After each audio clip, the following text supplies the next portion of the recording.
Greetings, YouTube. Dagaho. I don't know how long I can be on the site, though.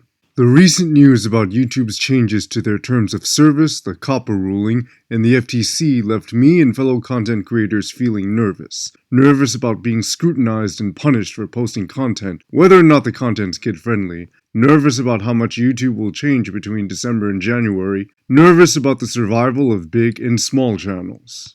Let's change course for a while and briefly recap what I've been up to for the second half of 2019. To start off, the usuals. Convention gigs, family life, and volunteer work in a non-profit. I even helped with setting up for 3 separate mental health meetups, by the way. Between October and November, I met 2 YouTubers in person. I even cameoed on one of their live streams on Halloween. Screenshots proof. A pleasure meeting DarkRoadRun. This marks the second time that I appeared on someone's channel. The first was when I met D-Bag Robot Gang in late 2016. Time flies. I forgot. We both remind you to ride safe, drive safe, and tip your drivers.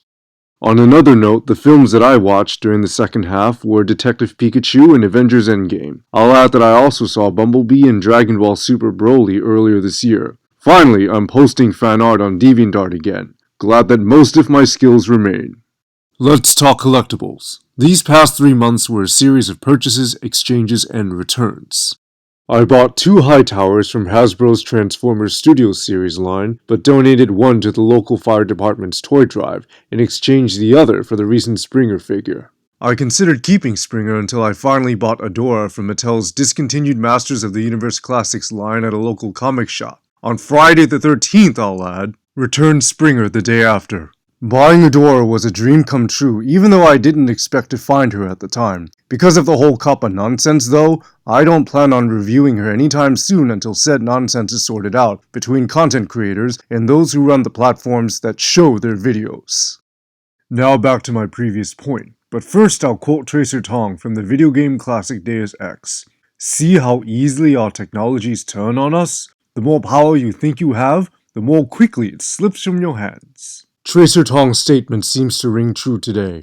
In this case, YouTube is one avenue for people to voice their opinions, their interests, their skills, their goals, and so on. The downside nowadays is that YouTube can punish people severely for not following their rules that they can throw or even change at the last minute. A $40,000 fine? Come on! Speaking personally, I said before that I'm not eager to review my Adora figure so soon, knowing that YouTube will treat the video and perhaps my whole channel differently afterwards. As for other content creators, some have been upset by YouTube's upcoming changes that they considered leaving entirely. For the most part though, there are those whom I still follow who are still trucking, despite said changes. I have yet to demonstrate my persistence, but I'll try.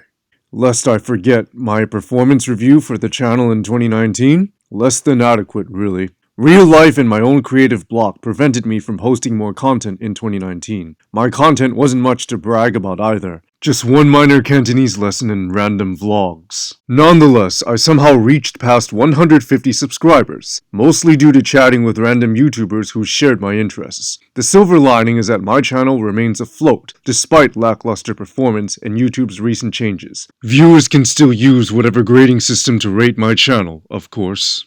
Going forward into 2020, what can I expect? Most of the same old. I'll still work part-time until other opportunities come along. Gotta get back into working out too, since the holidays made me soft. Too much bundling up from cold weather. Still surprised that I can squat 80 pounds despite being out of action for about a month, but I vow to do more this year, even though I'll always be late towards making gains. I am a hard gainer after all. I'm probably bleeding calories, protein, and carbs as we speak.